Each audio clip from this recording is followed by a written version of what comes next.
Okay, here we go. We're going to talk about limits today. All right, limits.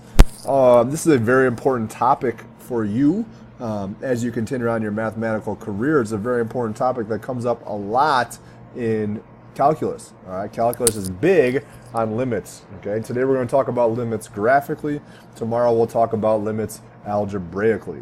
Okay, limits at a point. A limit is a value of a function or sequence, and we're mostly in this course going to be talking about functions, okay, that approaches the value that a function approaches as the input or index approaches some value.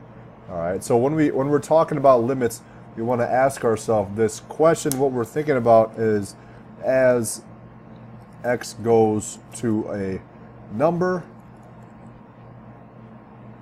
what is y approaching? That is what we are literally asking ourselves here. As x goes to a number, what is y approaching? Okay, that is the question we are asking ourselves. All right, I'm going to draw something here. Okay, draw something here. Draw a little function here.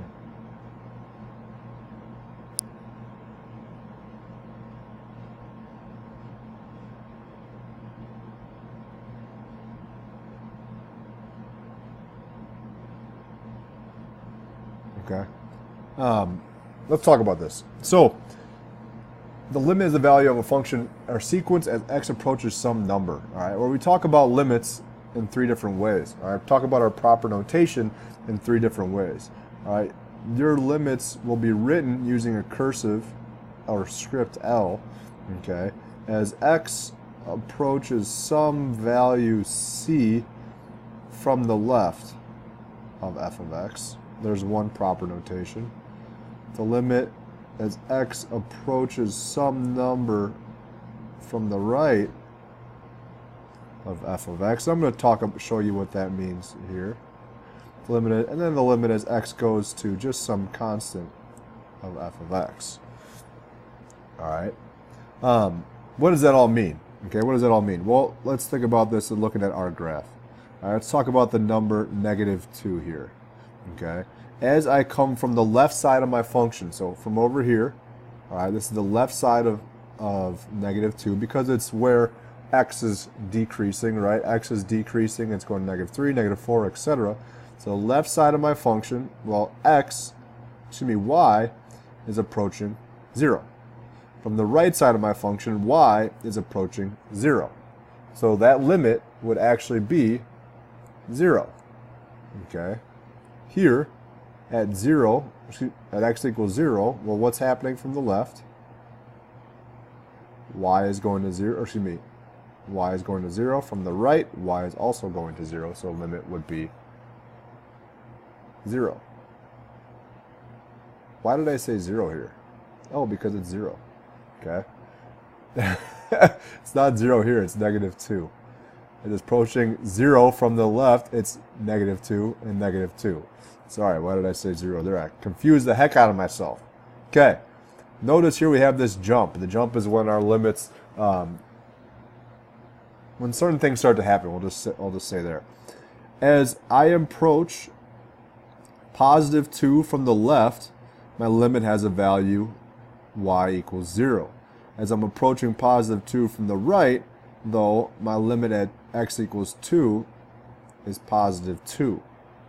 So since these are left and right limits don't match, there's this jump, we would say the limit does not exist.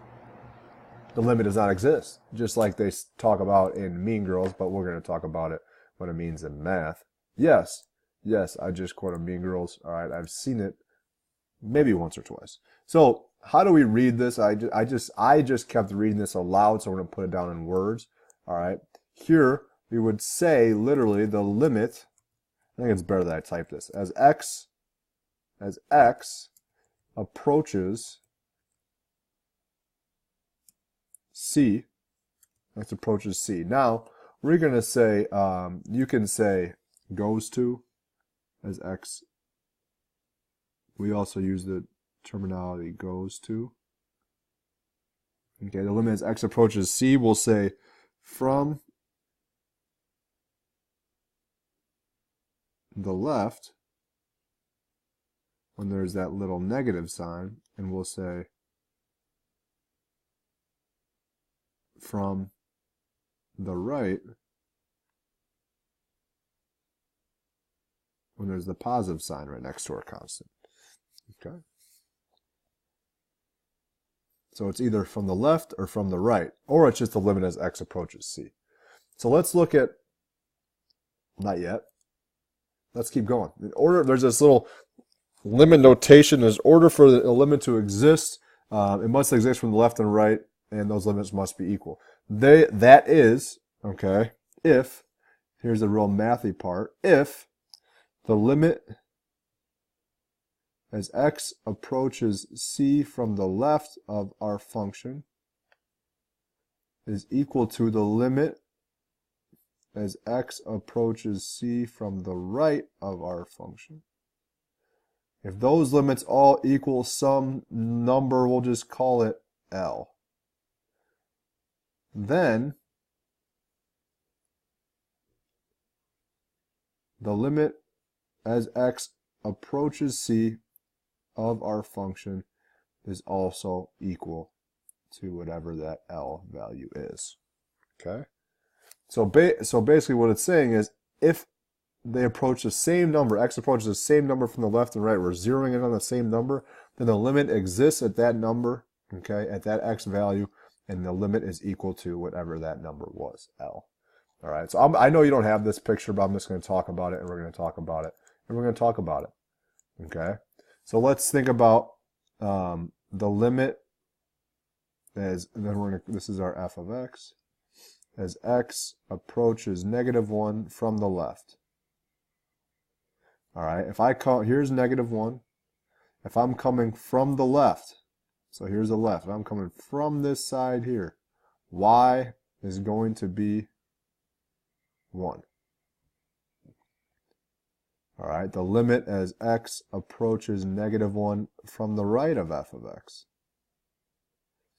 If I'm coming from the right, boom, my y value is also 1. Now I want you to understand something, that there does not have to exist an actual ordered pair here. There does not have to be a point here for the limit for there to be a value. Like there can be a hole, right? There can be a hole, there can be an asymptote. Okay. If we look at this, well, both of these are the same. Our left and right hand limits, got to use the cursive, limits are the same. So I say the limit as x goes to -1 of our function is 1. Because these are the same, the limit as x approaches -1, just the number, not from the left or the right, but as it goes to -1, our limit is 1. If we think about positive 2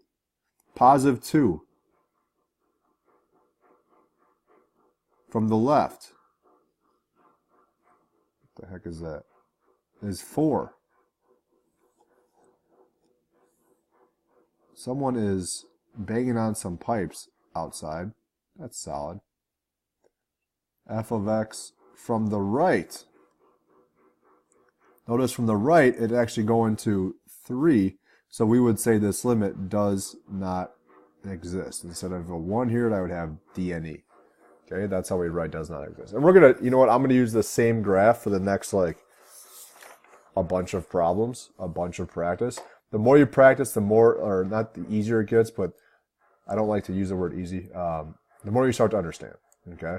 Hopefully, the more practice we get, the easier it gets for us, but not easy, but just like better, all right? Practice makes better. Practice doesn't make perfect. It makes better. Here we go. The limit as x goes to -2 from the left, since there's that little negative sign, all right? As if I'm coming from the left side, here's -2. Coming from the left-hand side, boop, boom. X hits here, that's -4. If I'm coming from the right-hand side, y hits there is -4. These two numbers match, boom, the limit is -4. I know I did that quick. Let's try another one. The limit as x approaches -4 from the left. Here I come in from the left. Boom, I hit -4 and stop. I'm at 1. As x approaches -4 from the right, coming in from the right, boom, I hit -2. These two numbers are not the same. The limit does not exist. Let's try another one. As x approaches +2 from the left. Here I come from the left to +2. I stop. Boom. What do I have? I have 1. Solid. That noise is so nice. -2. You're probably like, what noise are you talking about? It's going to be +2 from the right now. I'm hitting right there, which is -2. These two numbers do not match, so the limit does not exist. Okay. 6 from the left. Boom, I hit 1. 6 from the right. I'm going to hit 1 again. Therefore, what is the limit? The limit is 1. Another one. Holy buckets. Here we go. All right, actually, I want you to pause. I want you to try to do 0 yourself. 0 and 8. Pause it. Ready, set, pause. All right, for 0 from the left, I get -1. From the right, I get -1. So the limit as x approaches 0 is -1. 8 from the left, I get 2. 8 from the right, I get 2 as well. So the limit as x approaches 8 is +2.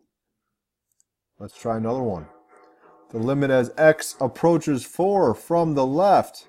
4 from the left is going downstairs. It's going to -infinity. 4 from the right, oh, it's going upstairs. It's going to +infinity. Therefore, these do not match. It's D and E. You can have infinity as an answer. If these were both +infinity, then our limit would be +infinity. -infinity, then our limit would be -infinity. That's a possibility. Okay. -8, last one. -8 from the left. -8 from the right. I get 4. 4. 4. Okay. These next two are going to talk about our M behavior. We've talked about M behavior before in this class. We're going to revisit it, okay, and talk about it here. As x goes to -infinity, so as x is going off to -infinity, what's y doing? Y is getting bigger. It's going to infinity. That's going to bother me. As x go, oh my buckets. As x goes to +infinity. Well, we can't see it here, so that would be helpful. Okay, as x goes to +infinity, boom, our function is going down towards -infinity. Now let's talk about functional values. G of 0. Well, g of 0 is -1. G of -4. -4 has two values here. There's a jump here again, right? There's this discontinuity. However, you go to the 1 that is filled in, okay? Here I have an open circle, so I don't care about that. All right, here I have a closed circle, so that is my value. It's 1. G of 6, boom, is also 1. G of 4, well, there is no G of 4. Right, there is no G of 4 because of that vertical asymptote. So G of 4 does, not sure why it just stopped, but does not exist. Just stopped recording on me. All right, got 30 seconds left. Those are limits of functions. All right, graphically, in our next video, we will talk about limits of functions algebraically. Cannot wait. Oh, we're having some fun. All right, adios.